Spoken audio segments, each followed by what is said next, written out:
Apocalipse capítulo 3, vamos ler o versículo 4.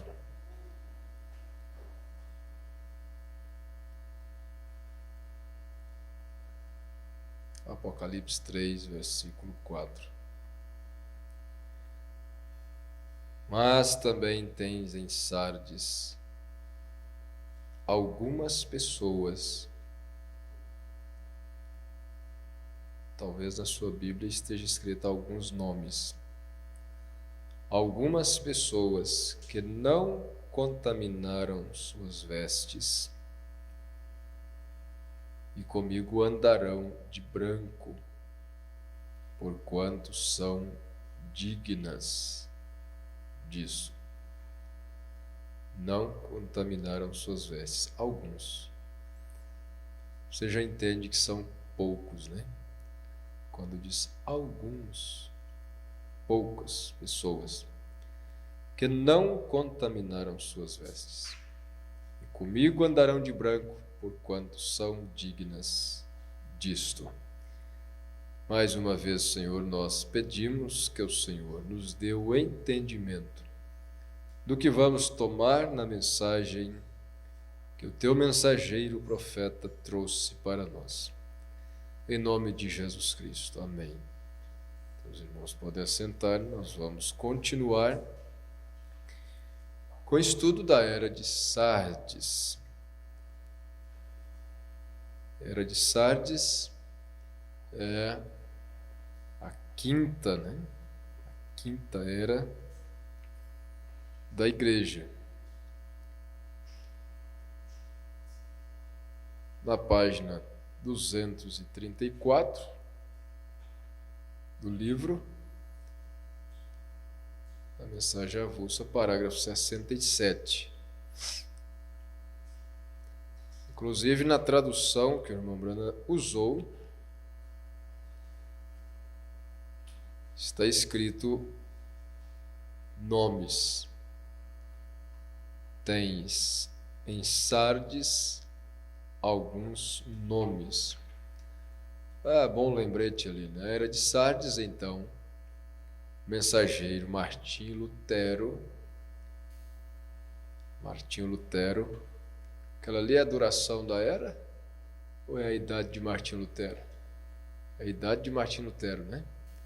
A era durou de 1520 a 1750. Então, Martim Lutero viveu poucos anos, né? 46 mais 27, dá quanto? 60, 70, esqueci. Quanto, irmão Diogo? Você que é bom de matemática? Não, 46 mais 17, né? A idade dele, 46 mais 17, 56, 63. 63 anos viveu Martim Lutero. Morreu cedo. Pois é. 1520, né? 1520. 26 anos.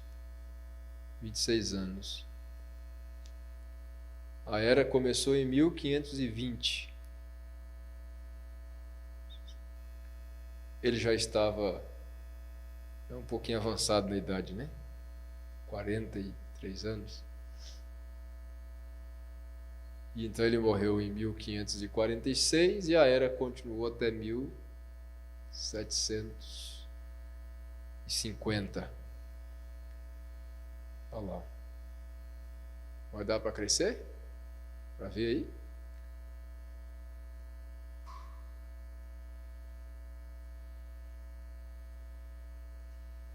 Então, Martinho Lutero foi o mensageiro, o famoso Martinho Lutero, que protestou, né, contra as mentiras da Igreja Católica Romana. Então, está lá. A Era de Sardes, a quinta era. Uma era muito terrível, né? Acabando ali de sair da da Era Negra. Acabando de sair da Era Negra. Muito bem. Está ali as 7 estrelas, que representam os 7 mensageiros, e os 7 candeeiros, que representam as 7 igrejas, e Cristo, o Cordeiro, ali no meio, né? A cruz representa Cristo. Cristo no meio da igreja, no decorrer das eras. Então, na tradução que o irmão Brano usou, está escrito: mas também tens em Sardes alguns nomes que não contaminaram seus vestidos. Aí ele diz assim: evidentemente a palavra nomes significa pessoas, como na tradução da minha Bíblia, diz algumas pessoas. Como diz em Atos, capítulo 1, versículo 15, com referência àqueles que estavam no cenáculo. A multidão junta, isso é na versão em inglês do rei Tiago, né? Lê-se o número de nomes juntos. Era de quase 120. Era a igreja primitiva, a primeira igreja, começando ali com cerca de 120. Nem era 120, era quase 120. Mas para mim vai além de apenas significar pessoas. Ressalta essa verdade que é apresentada em cada era e que nos foi falada por nosso Senhor com grande ênfase. É esta: o sistema eclesiástico destas eras é constituído de 2 vinhas, a verdadeira e a falsa. Deus, em seu propósito soberano, as colocou todas juntas, chamando-as de igreja. Então, uma falsa vinha e uma verdadeira vinha, ou uma falsa igreja e uma verdadeira igreja, e Deus ajunta as duas e chama de igreja. A igreja, composta dessas 2 partes. Veja nesta era como ele as tem repreendido, dizendo: a igreja que está, não igrejas que estão em Sardes. Porém, englobando-as juntamente, a igreja que está. Eu sei as tuas obras. Tu estás morta. Tuas obras são incompletas. E então ele prossegue: tens esta igreja em Sardes, algumas pessoas em ti que estão corretas e não erradas como a maioria. Sempre é uma minoria que está certa e a maioria errada. Estas andam com vestidos limpos e são dignas de mim. Vestes limpas. Tem um lugar aqui onde ele fala sobre manter as vestes limpas. É não se envolver. Ele usa o termo não se envolver com coisas questionáveis. Podemos tomar assim: levantou-se questão a respeito do assunto, é melhor não se envolver. Levantou-se disputa a respeito do assunto, é melhor não se envolver. Há dúvidas a respeito do assunto, se está certo, se está errado, é melhor não se envolver. Manter vestes limpas. Veja, observe o que ele vai dizer aqui, ó. Estas andam com vestidos limpos e são dignas de mim.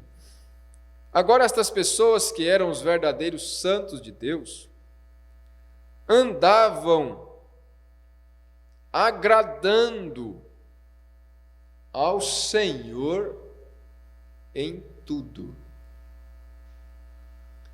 Agradando ao Senhor em tudo. E isto é qualificação, preste atenção, é qualificação, é requisito primordial para arrebatamento.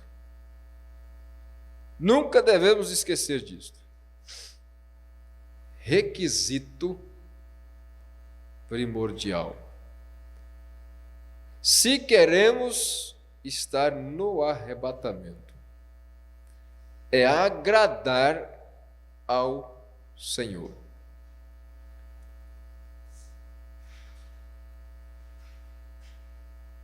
Paulo disse a Timóteo, que até mesmo aquele que milita, ele disse assim, não se embaraça com negócios desta vida, a fim de agradar aquele que o alistou. Se eu tivesse marcado isso, eu poderia ler isso para vocês. Está nas cartas de Paulo a Timóteo.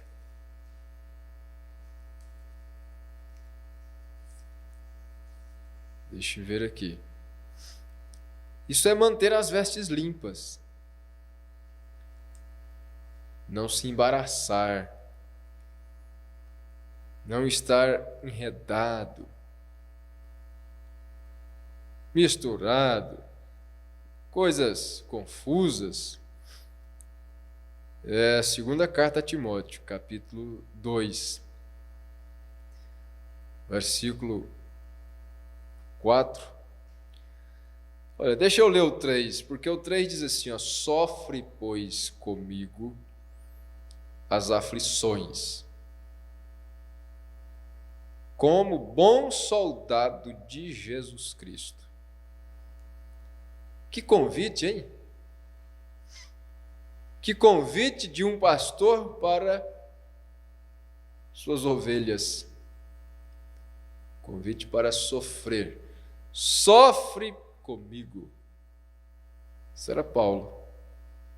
Sofre, pois, comigo as aflições, como bom soldado de Jesus Cristo.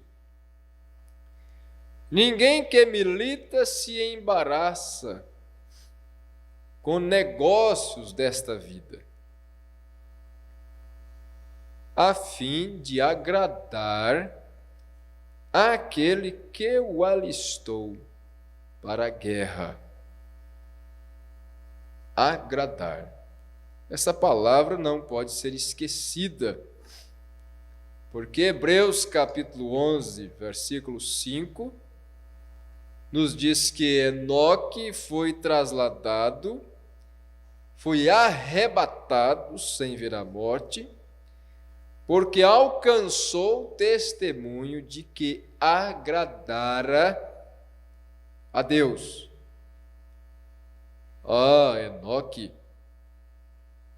Enoque não manchou as suas vestes. Enoque não se embaraçou com as coisas da vida. Não se embaraçou com as coisas naturais da vida. Observe só, naturais. não propriamente coisas carnais. O profeta chega a dizer que não será propriamente coisas carnais que vão tirar muitas pessoas do arrebatamento, porém coisas naturais, coisas que nem mesmo são pecado, porém que induzem ao pecado. Coisas que não são pecado, mas que afastam as pessoas de Deus. Que acabam por produzir nelas um mau testemunho diante das pessoas. E como nós vimos aqui, creio que foi na escola domingo, não estou lembrado, sobre testemunho diante de Deus e dos homens. É muito importante. É ignorância absurda dizer assim: a mim só me importa o que Deus pensa. Não estou nem aí porque as pessoas ao meu redor acham. Isso é testemunho. A Bíblia fala em alcançar testemunho, graça diante de Deus e dos homens. Diante dos que estão de fora. E até citamos Abraão, lá no meio dos cananeus. Eles mesmos disseram: ó, meu Senhor, tu és como um príncipe de Deus no meio de nós. Tal era o testemunho de Abraão, o comportamento. Ele não estava embaraçado com nada. Parece que ele tinha lido as cartas de Paulo, que Paulo ia escrever lá na frente, dizendo assim, olha, Hebreus capítulo 12, né?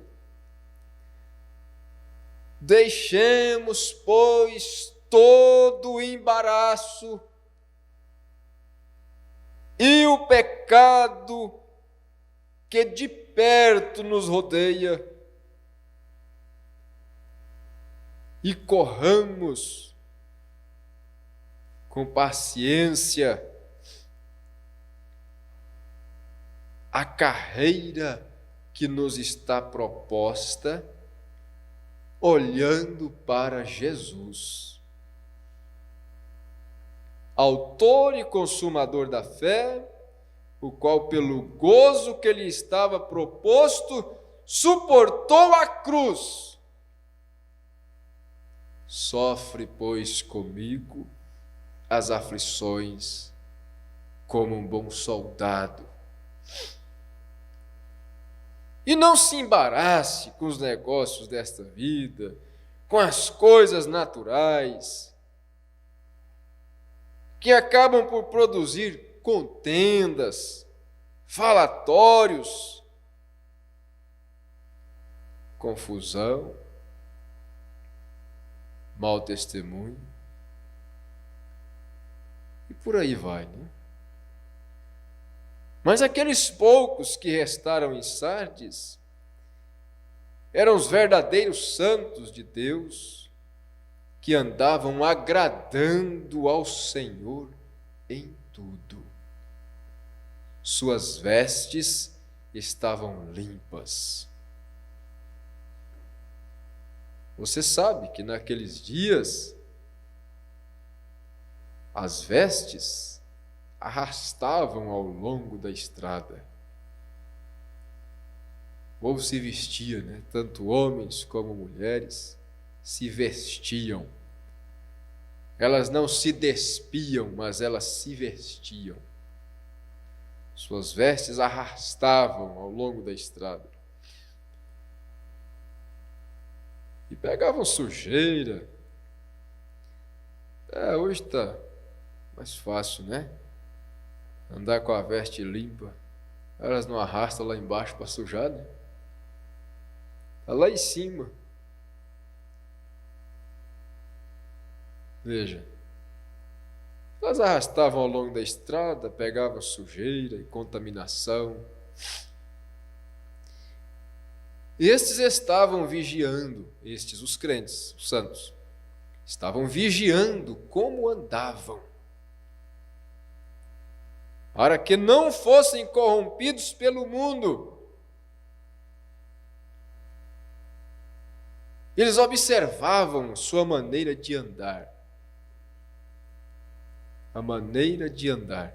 Olha, são pequenas coisas que nos dão grandes exemplos. Você sabia, observou você, como que a rainha de Sabá, quando ela foi visitar Salomão, ver a sabedoria de Salomão, e ela ficou pasmada e ela disse: o que me contaram não era nem metade do que eu vejo.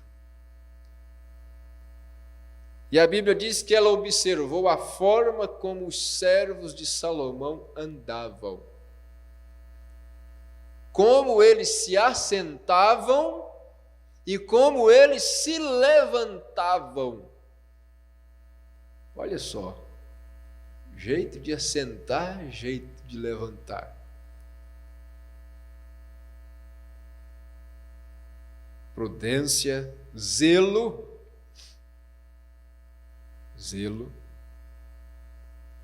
Tem gente que não senta, ele se solta no banco assim, né? Pá! Ele chega e se solta em cima do sofá assim, ó. Daqui a pouco o sofá está arrebentando tudo, o suporte por baixo. Mas foi feito para sentar, não foi para pular em cima, dar pancada. Chega e solta o peso em cima da cadeira. E ela abre as perninhas assim. Prá! Faz toda a diferença. E tudo isso é zelo, né? É zelo, é prudência, é cuidado, é postura. É claro, não precisa de ser tão chato igual eu.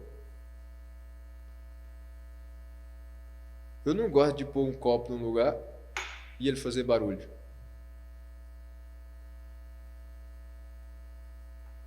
Eu tenho que colocar com cuidado.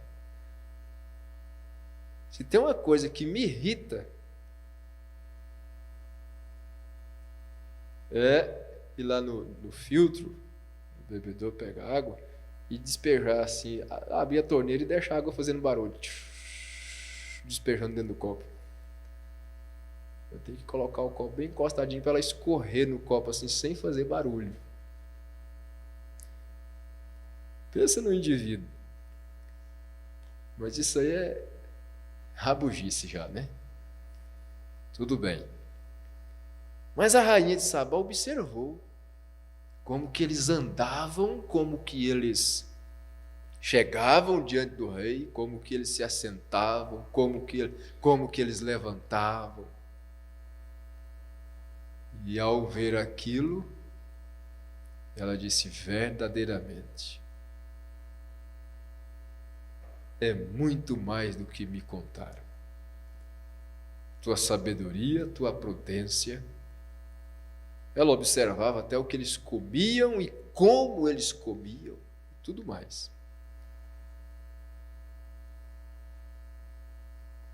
Veja, então aqueles crentes estavam vigiando como andavam, para que não fossem corrompidos pelo mundo.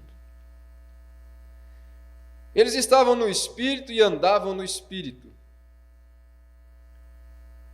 Eles eram santos e irrepreensíveis diante dele, porque foram predestinados para aquilo. Porque a verdade é esta: Não há quem possa ser santo, irrepreensível, se não for predestinado. Tem que ser predestinado para isto. Efésios capítulo 1 nos mostra isso. Deixa eu ver se eu leio para vocês. Eu gosto de ler. Falar e ler, né?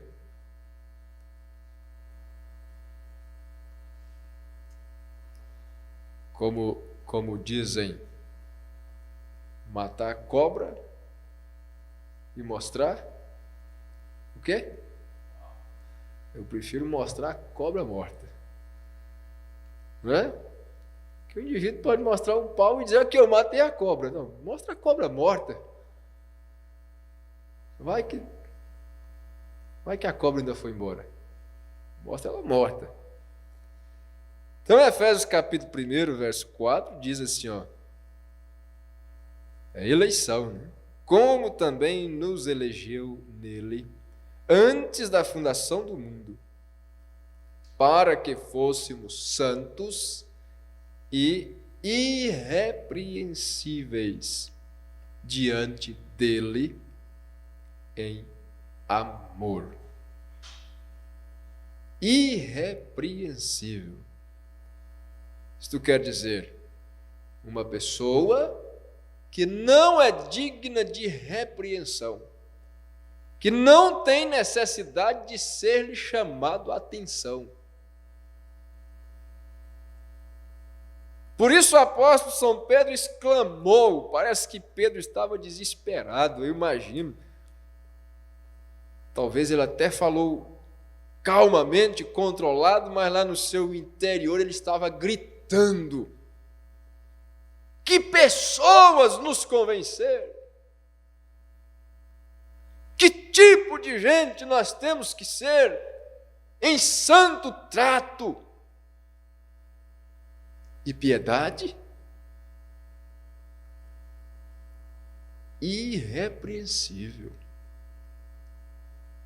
Quem de nós?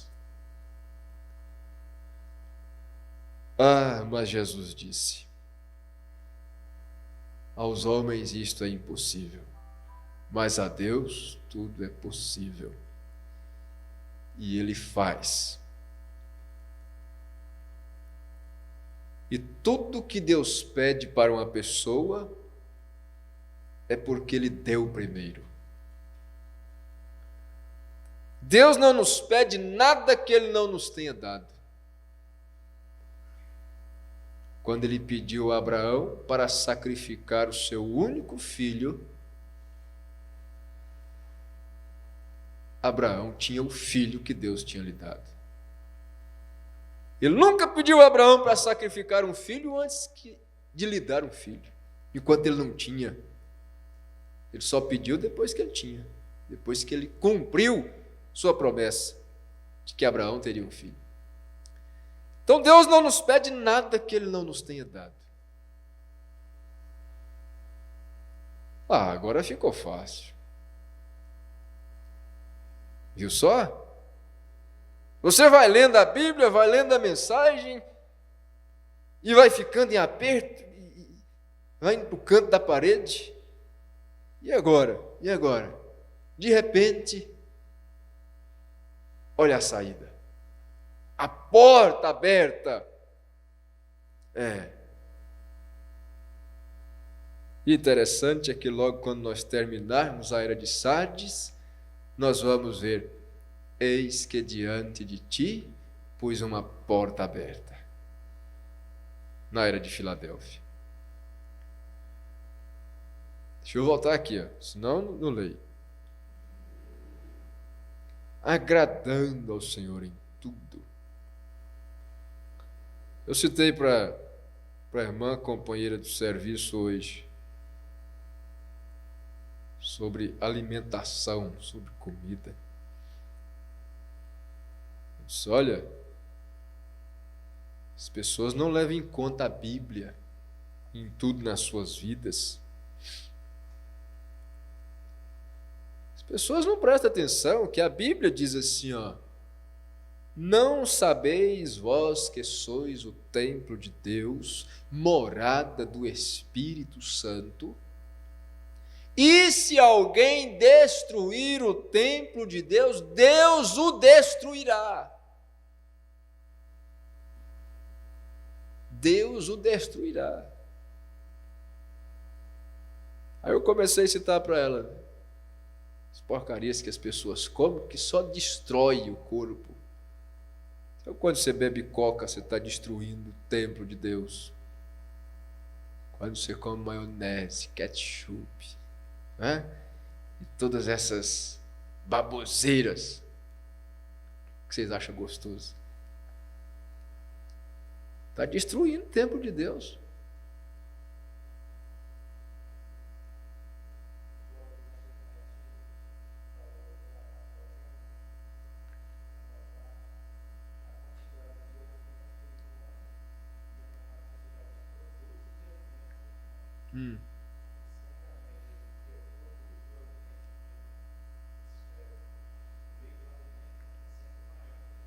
Do que o próprio alimento.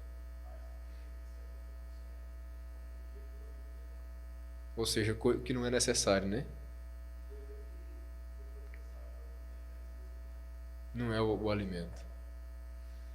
É terrível, as pessoas estão se destruindo. Se destruindo. Né? Mas era. Comer e beber. Aí eu citei, né? E citei a Bíblia. Eu disse: pastor, isso é forte, hein? Isso aí é forte. Eu falei: tá pensando o quê? É a Bíblia, não é eu que estou inventando. Está escrito aqui, ó. 1 Coríntios, capítulo 2, né? 3. É aqui. É a Bíblia. Se alguém destruir o templo de Deus, Deus o destruirá.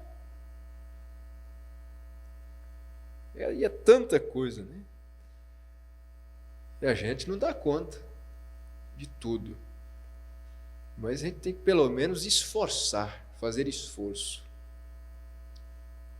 para parar de comer esse sódio que chamam de sal refinado, para parar de comer esse óleo de soja que é veneno, que mata, para parar de comer esse açúcar branco refinado que é morte, para parar com essas coisas. Pelo menos lutar. Porque esta é a condição, né? É a condição lá em Possuindo Todas as Coisas, parágrafo 137. Se você está lutando, se você está se esforçando com tudo que você tem. Por exemplo, na minha casa ainda tem açúcar branco. Mas a vontade de tirar não falta. Hã? Adoçar com o quê? Com açúcar mascavo, com rapadura, com mel. Ó, para todo lado. Açúcar mascavo. Só vai lá no mercado que está lá. Vai lá na prateleira de produtos naturais lá. Açúcar orgânico, mel, né? Vai lá no seu João lá, João da Cruz. Todo dia tem mel. É R$35 o litro, mas é bom. Mel puro. Aquele pode usar. Pelo menos esforçar, né? Pelo menos esforçar. Aí, pelo menos de vez em quando, a gente passa no mercado e compra. Pelo menos essa semana eu vou comer açúcar, um açúcar que presta. Bom seria se não usasse era nenhum, né? Melhor ainda. Parar de mascar chiclete, balinha. Quando você chupa balinha, masca chiclete, o seu estômago, ele identifica que está recebendo alimento. E aí ele manda a mensagem para o cérebro e o cérebro diz, precisa digerir isso aí. Aí o cérebro manda a mensagem lá para o fígado. Ó, produz aí, suco gástrico aí que tem coisa no estômago para dissolver. Aí o fígado trabalha e despeja suco gástrico lá no estômago. Aí chega lá, não tem nada, era mentira. Aí ele vai roer o quê? Vai roer o estômago. Vai dar gastrite, úlcera, câncer.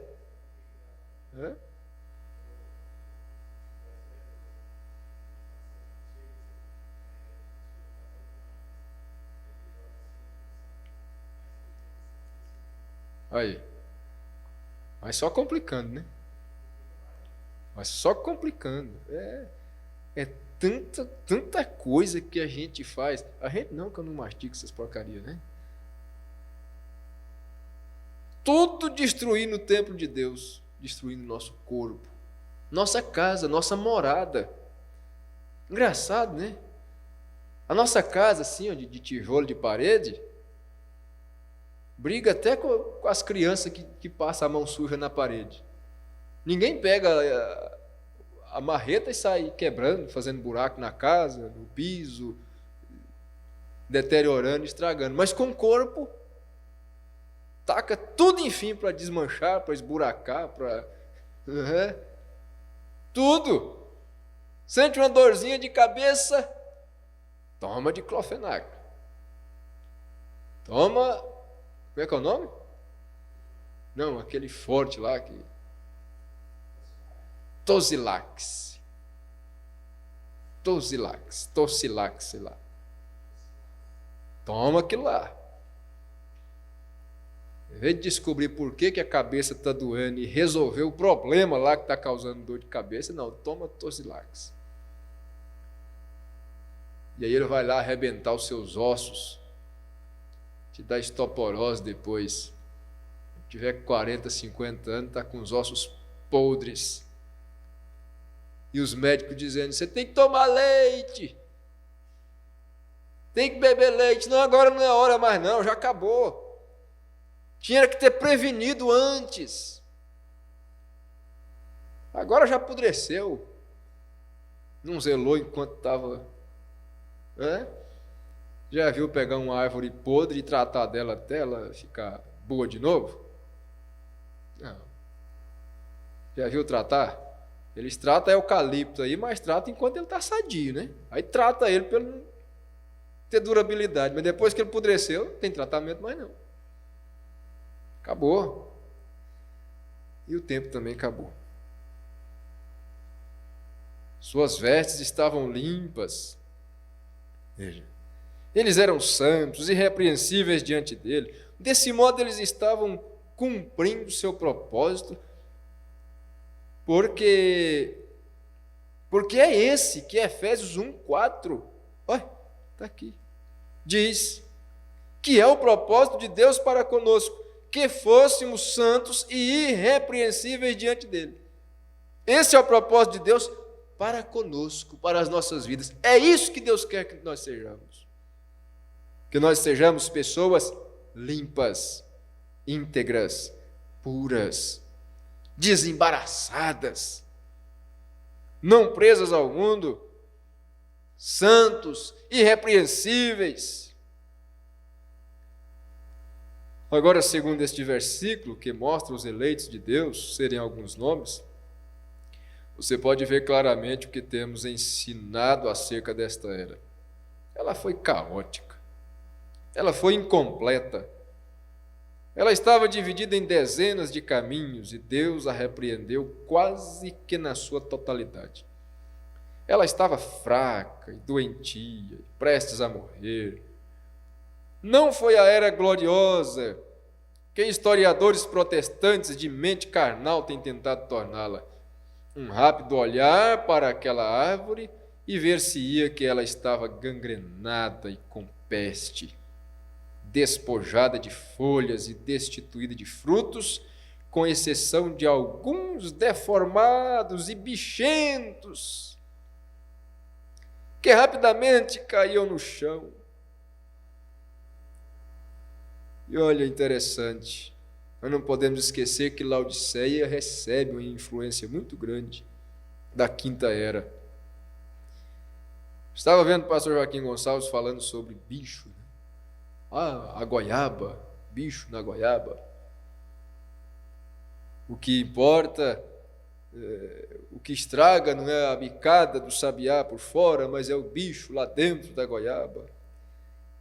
E às vezes tem goiaba que está bonita, mas tem bicho lá dentro, e assim por diante. Eu fiquei pensando, mas essa nossa era está tão terrível,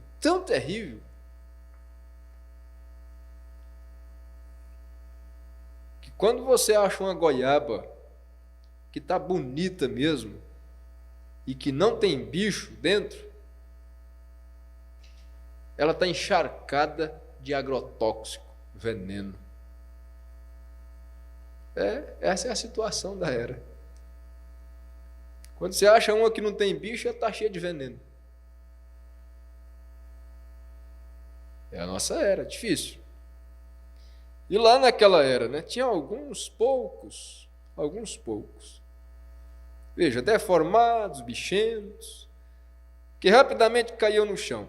Mas espere um momento, olhe mais de perto. Lá no topo, à luz do sol, havia algumas primícias, alguns nomes, algumas pessoas, perfeitas nele, porque nasceram dele, estavam cheias dele. Cheias dele.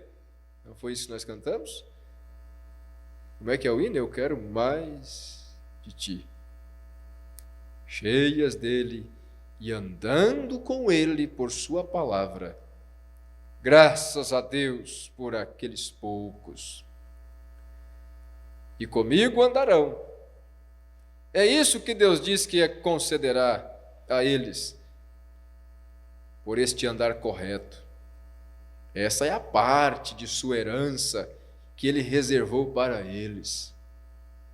Se estavam dispostos a andar com ele através das labutas e ciladas da vida e ser uma honra para ele, ele ia recompensá-los, ele sempre recompensa.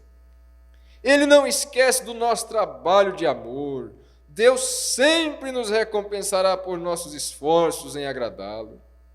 Sim, eles andaram através do mundo e não participaram dele. Olha só que coisa.